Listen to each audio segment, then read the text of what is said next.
In the spring of 1944, while German tanks rolled through the occupied territories of France, a small flower shop in the town of Beauvais became an unlikely weapon of war. The owner, Marguerite Blanchard, had lost her sight in a childhood accident, yet her flower arrangements were sought after by German officers and French locals alike.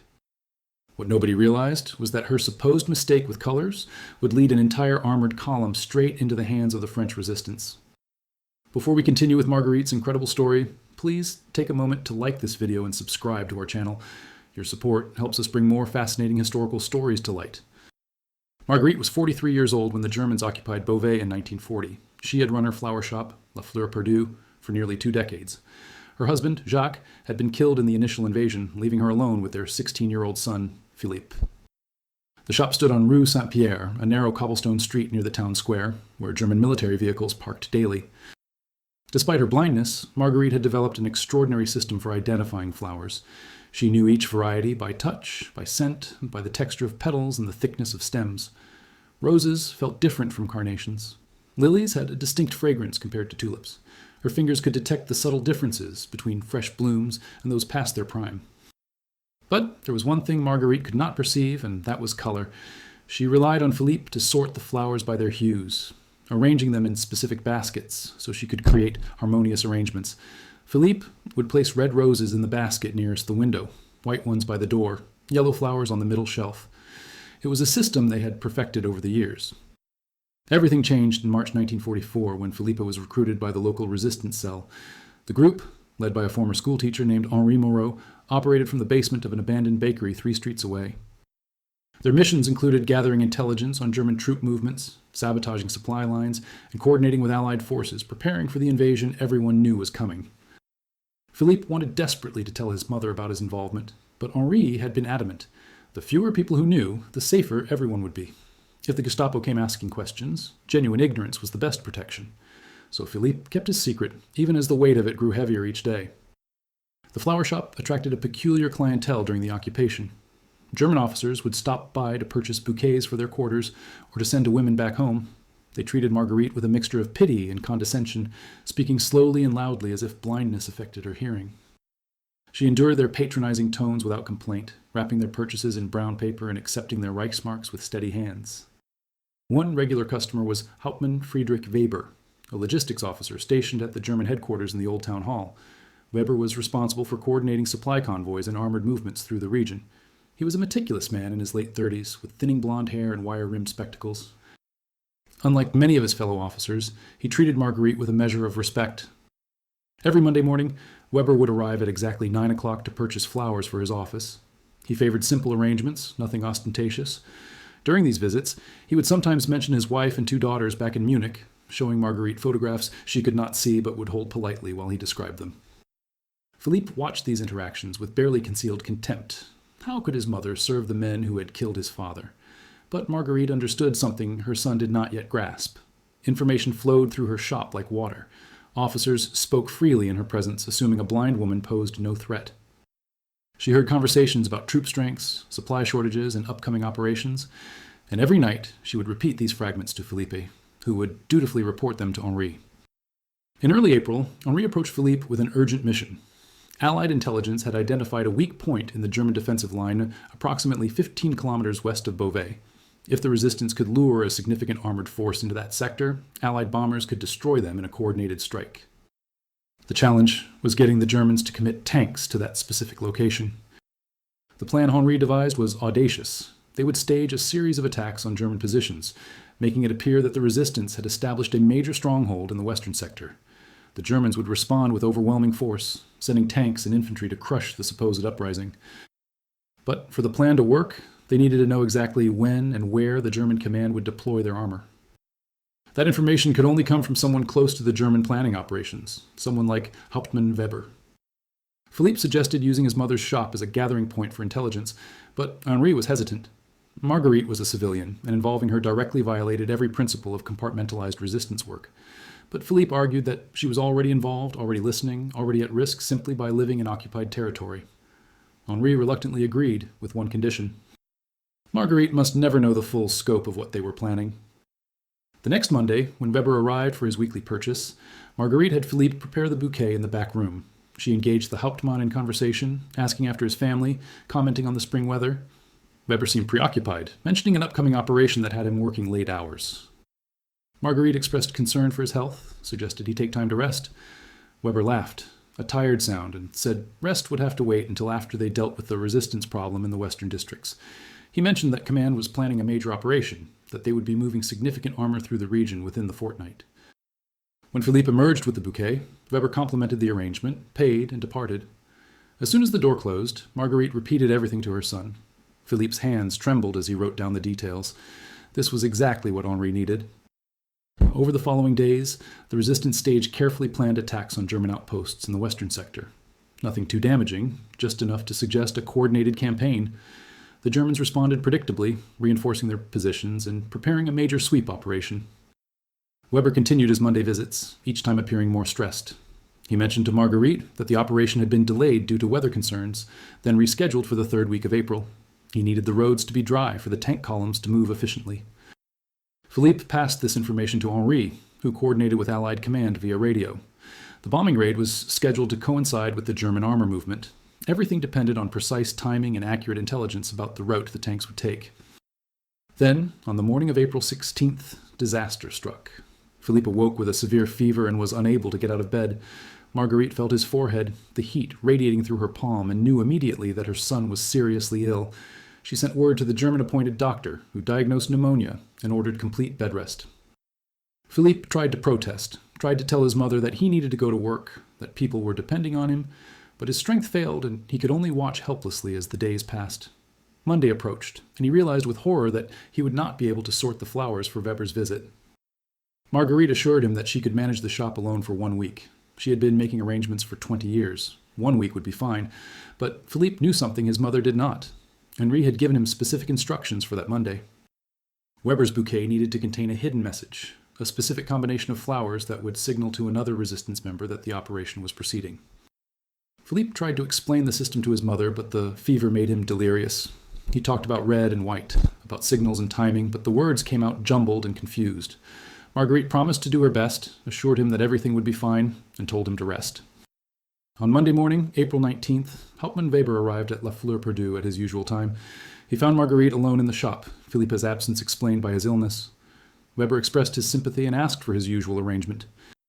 Marguerite moved through her shop with practiced ease, her fingers selecting stems by touch and scent.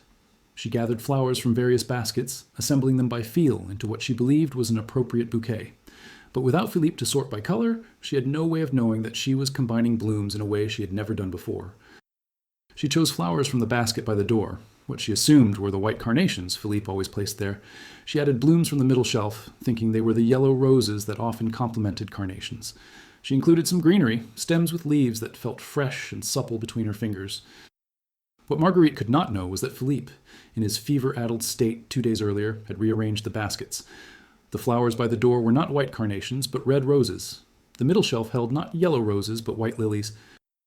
The arrangement Marguerite handed to Weber was a combination that the resistance member watching the shop had been instructed to interpret as a signal that the operation was compromised and should be aborted. Weber complimented the unusual combination, mentioned that he had never seen such an arrangement from her before. Marguerite, not wanting to admit her son's absence had disrupted her system, simply smiled and said she thought it was time to try something different. After Weber left, the resistance observer, a young woman named Claire who worked at the cafe across the street, immediately sent word to Henri. The red and white combination was the abort signal. Something had gone wrong. The operation must be called off. Henri was devastated. Weeks of planning, the coordination with Allied command, the risk taken by dozens of resistance fighters, all apparently wasted. But protocol was protocol. If the abort signal had been given, there must be a reason. He sent word to delay the attacks, to let the German column pass unmolested. But the German tanks did not pass unmolested.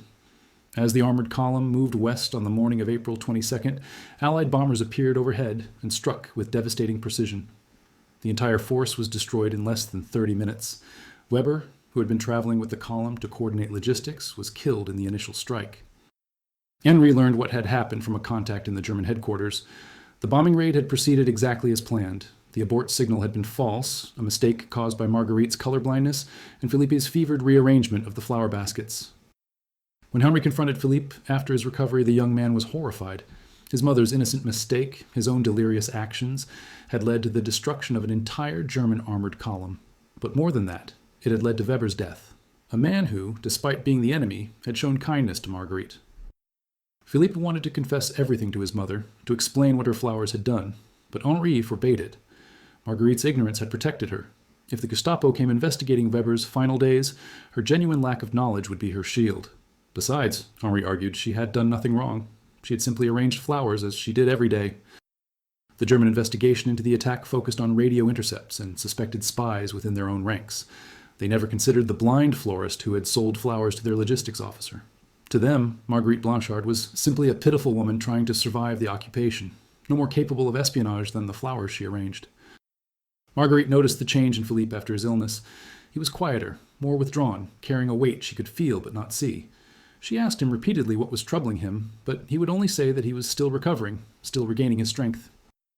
The truth was that Philippe struggled with the moral complexity of what had happened. The German column destroyed by the bombs had not consisted only of officers and soldiers. There had been conscripts, boys barely older than himself, men who perhaps wanted nothing more than to return home to their families. And Weber, who had shown his mother kindness in a time when kindness was rare. Henri tried to counsel him, to explain that war made moral absolutes impossible. The German column would have participated in the occupation, in the oppression of French people, in the broader machinery of Nazi aggression. Their destruction, while tragic, had saved countless lives by weakening German defensive capabilities ahead of the Allied invasion. But Philippe could not shake the image of Weber, carefully describing photographs of his daughters to a woman who could not see them, buying flowers to brighten his office, maintaining a small gesture of normalcy in the chaos of war. The humanity of the enemy was something resistance training had not prepared him for. Marguerite sensed her son's anguish without understanding its source. She worried that the pneumonia had affected his mind, left him melancholic and disturbed. She tried to comfort him, to remind him that they had survived this far and would continue to survive together. One evening in early May, as they prepared to close the shop, Marguerite asked Philippe to describe the sunset to her. It was something she often requested, finding peace in his descriptions of colors and light. Philippe stood at the window, looking west over the rooftops of Beauvais, and began to speak. He described the sky as burnt orange fading to deep purple, the clouds edged with gold, the way the light caught the windows of distant houses and made them glow like embers. He described beauty, and as he spoke, he felt something in his chest loosen slightly. Marguerite listened, her sightless eyes turned toward the window, and smiled. She told him that the world contained both darkness and light, that even in the worst times there was beauty to be found. She said that his father had believed this, had died believing that France would be beautiful again. Philippe realized in that moment that his mother, without knowing the specifics, understood the weight he carried. She had lived through loss and hardship, had adapted to blindness and widowhood, had survived occupation and privation. She knew about darkness, but she chose, every day, to arrange flowers to create small moments of beauty for whoever walked through her door. The following Monday, there was no visit from Weber. The week after that, a different German officer came to purchase flowers, curt and impatient, showing none of Weber's courtesy. Marguerite treated him with the same polite professionalism she showed everyone, wrapped his purchase, and bid him good day. After he left, she told Philippe that she thought the Hauptmann must have been transferred or perhaps killed. Such things happened in war. Philippe confirmed that, yes, Weber was dead, though he did not elaborate on how or why. Marguerite was quiet for a moment, then said it was a shame. He had seemed like a decent man, despite everything. This moral ambiguity, this recognition that enemies could be human, and that war destroyed decent people on both sides, was perhaps the hardest lesson of the occupation. It was easier to hate an abstract enemy than to mourn the death of a man who had shown you photographs of his children. As May progressed, rumors of an imminent Allied invasion grew stronger. The Germans became more aggressive in their security measures, more paranoid about resistance activity. Henri's cell scaled back operations, focusing on intelligence gathering and preparing for the chaos that would come when Allied forces finally landed. Philippe continued his resistance work, but with a newfound caution and a deeper understanding of the costs involved. He thought often about the German tank crews who had died in that bombing raid, about Weber leaving behind a wife and 2 daughters, about the complex calculations that determined who lived and who died in wartime. The weeks following the bombing raid brought unexpected consequences. German reprisals against the civilian population intensified. The Gestapo conducted house-to-house searches, interrogating anyone who might have information about resistance activities. Curfews were extended, rations were reduced, and public executions became more frequent in the town square. Philippe watched from the shop window as German soldiers marched suspected resistance members through the streets. Some were neighbors he recognized. Others were strangers, pulled from their homes on the basis of anonymous accusations or simple bad luck. The occupation had always been brutal, but now it carried an edge of desperation. The Germans knew the Allies were coming, and they were determined to maintain control through fear. Henri's resistance cell went into deep hiding. Meetings were canceled, operations were suspended, and members were instructed to maintain their civilian cover identities without deviation. The risk of discovery had become too great. One captured resistance fighter could unravel the entire network under torture. Marguerite sensed the increased tension without needing sight to perceive it. The sounds of the town changed. Fewer people walked the streets. Those who did moved quickly, speaking in hushed tones. The German soldiers who came into her shop were more aggressive, more suspicious. They would demand to know where Philippe was, what he was doing, why he was not at work in the German labor battalions. She would explain patiently that her son was her assistant, that she needed him to help run the shop, that as a blind woman she could not manage alone. She would show them the documentation that exempted Philippe from forced labor, papers signed by German administrators months earlier. The soldiers would grudgingly accept her explanations, but their hostility hung in the air like smoke. One afternoon in late April, a Gestapo officer named Klaus Richter arrived at La Fleur Perdue. He was a thin man with sharp features and cold eyes that seemed to pierce through everything they observed. He did not request flowers. Instead, he questioned Marguerite about her relationship with Hauptmann Weber. Marguerite, maintaining her composure despite the fear that gripped her chest, explained that Weber had been a regular customer, nothing more. He purchased flowers every Monday for his office. They had exchanged pleasantries but never discussed anything of substance. She was simply a shopkeeper, and he was a customer. Richter walked slowly through the shop, his boots heavy on the wooden floor. He picked up flowers, examined them, put them down. He asked about Philippe, about other customers, about conversations Marguerite might have overheard. She answered each question with careful honesty, revealing nothing because there was nothing to reveal. Her ignorance of the resistance operation was genuine, and that authenticity protected her. After 30 minutes that felt like hours, Richter departed without making any arrests. But his visit left Marguerite shaken. For the first time, she understood viscerally that her shop existed in a dangerous space between the occupation and the resistance, that her blindness might not be enough to shield her if the Gestapo decided she was involved in something larger. That evening, she told Philippe about Richter's visit. Her son's face went pale as she described the interrogation. He realized how close they had come to disaster, how easily the Gestapo could have arrested them both on suspicion alone. Henri had been right to insist on compartmentalization, on keeping Marguerite ignorant of the broader operation. Philippe made a decision that night. He would step back from active resistance work. The risk to his mother was too great. If he was arrested, Marguerite would be left alone, blind and vulnerable in occupied territory. She had already lost her husband to the war. He would not let his actions cost her everything else. When he told Henri of his decision, the older man understood. The resistance asked for sacrifice, but it did not demand that people destroy their families in the process. Henri released Philippe from active duty, though he asked him to continue listening in the shop, to continue passing along whatever information came his way through Marguerite's observations. It was a compromise that satisfied no one but was necessary for survival. Philippe would remain a passive intelligence source rather than an active operative. He would protect his mother while still contributing what he could to the liberation effort. The month of May brought warmer weather and growing rumors of Allied invasion. German defenses along the coast were reinforced. Troops moved constantly through Beauvais, heading north and west toward the Atlantic Wall. The occupation forces seemed simultaneously more powerful and more fragile, like a tightening fist that knows it cannot hold forever. Marguerite continued to run her flower shop, unknowing and unaware of the role her blindness had played in the destruction of an entire armored column. She arranged bouquets by touch and scent, creating small islands of beauty in a sea of occupation. She survived by adapting, by using her limitations not as weaknesses, but simply as different ways of perceiving the world. New German officers came to purchase flowers, replacing those who had been killed or transferred. None showed the courtesy that Weber had demonstrated. They treated Marguerite with barely concealed contempt, throwing money on the counter rather than placing it in her hand, criticizing her arrangements, complaining about prices they considered too high. She endured their rudeness with patience, understanding that their anger came from fear. They were losing the war, and they knew it. Every day brought news of defeats on the Eastern Front, of Allied bombing raids over German cities, of partisan uprisings across occupied Europe. The Reich was collapsing, and these men were trapped in a foreign country waiting for the inevitable end. One young German soldier, barely 18 years old, came into the shop in early June. His name was Johann, and he was terrified. He had been conscripted 6 months earlier and sent to France with minimal training. He knew nothing about soldiering, nothing about war. He just wanted to survive long enough to return home to his family farm in Bavaria.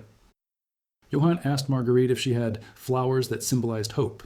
She selected a bouquet of white daisies and blue cornflowers, explaining in halting German that these flowers represented innocence and hope in French tradition. The young soldier paid, thanked her with genuine gratitude, and left. Philippe had watched the interaction with conflicted emotions.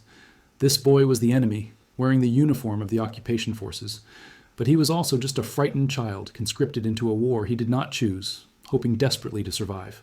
The moral clarity that resistance propaganda promised was nowhere to be found in Johann's frightened eyes.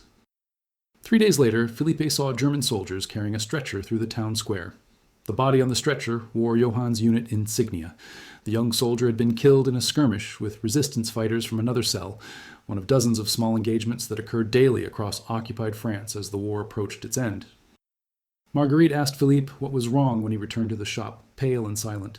He told her about Johann, about the flowers he had purchased, about his death. Marguerite was quiet for a moment, then said something that Philippe never forgot. She said that every life lost in the war was a tragedy, regardless of which side they fought for, because every life lost was a future stolen, a family broken, a light extinguished from the world. It was not a political statement or a strategic assessment. It was simply a recognition of humanity's cost in wartime. Philippe realized that his mother, despite her blindness, saw more clearly than most people with perfect vision. She understood that war created no winners, only survivors and the dead. On June 6th, the Allied invasion finally began. Beauvais, though not on the coast, felt the reverberations immediately. German forces began withdrawing, consolidating their positions, preparing for the inevitable push inland. The occupation's end was no longer a question of if, but when. The flower shop stayed open through it all. Marguerite believed that as long as people needed flowers for celebrations or funerals, for hope or remembrance, her shop served a purpose. Philippe worked beside her, sorting flowers by color, maintaining the system they had perfected, carrying secrets his mother would never know. By late August, Beauvais was liberated. The Germans retreated, and Allied forces moved through the town toward the east. The French resistance emerged from the shadows, and Henri's cell was recognized for their contributions to the liberation effort. Philippe received commendations for his intelligence work, though the specific details remained classified. The liberation brought both joy and chaos. Collaborators were rounded up, their heads shaved, paraded through the streets to jeering crowds. Some accusations were justified, based on evidence of betrayal and cooperation with the occupation. Others were motivated by personal grudges, old scores settled under the cover of patriotic justice. Marguerite kept her shop closed during the first week of liberation. The streets were too dangerous, the mob mentality too unpredictable. She and Philippe stayed inside, listening to the sounds of celebration and retribution echoing through the narrow streets of Beauvais. When they finally reopened, the shop was flooded with customers. People wanted flowers for celebrations, for the graves of resistance fighters killed during the occupation, for weddings that had been postponed for years. Marguerite worked from dawn until late evening, her fingers moving constantly, creating arrangements that marked the transition from war to peace. Allied soldiers would stop by, American and British troops who spoke languages Marguerite did not understand, but whose intentions were clear from their friendly tones.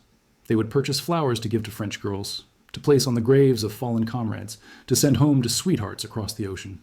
Philippe would translate when necessary, facilitating these small transactions of peace. The town began the slow process of reconstruction. Buildings damaged by fighting were repaired. Shops that had closed during the occupation reopened. The German headquarters in the old town hall was cleaned out, its swastika banners torn down and burned in the town square. Life attempted to return to something resembling normalcy. But normal was a relative concept for people who had lived through 4 years of occupation.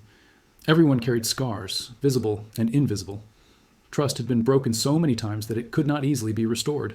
The question of who had resisted and who had collaborated haunted every interaction. Henry's resistance cell held a memorial service for the members who had been killed during the occupation. 7 names were read aloud in a ceremony at the town square, 7 people who had fought and died for liberation, whose sacrifices were now honored by the freedom they would never experience. Philippe attended the ceremony, standing beside Henri and the other surviving members. He thought about how differently things could have ended, how easily his name could have been on that list. The accident of Marguerite's color mistake had saved lives by destroying the German armored column, but it had also created consequences that rippled outward in ways no one could have predicted.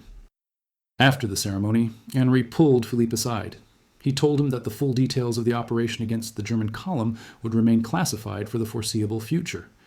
The involvement of Marguerite's flower shop, the accidental nature of the successful signal, these were details that could endanger people if revealed. Philippe agreed to maintain the secret, understanding that some stories were too complicated to tell in the immediate aftermath of liberation. Marguerite was proud of her son, though she did not fully understand what he had done. She knew only that he had been brave, that he had worked against the occupation, that he had survived. For a mother who had lost her husband to the war, her son's survival was the greatest victory. The autumn of 1944 brought the first hints of what post-war France would become. Elections were organized for local government, food supplies improved as Allied logistics chains were established, schools reopened, and children who had spent years of their education under occupation, propaganda, began learning again in freedom. But the war was not over. Fighting continued to the east as Allied forces pushed toward Germany.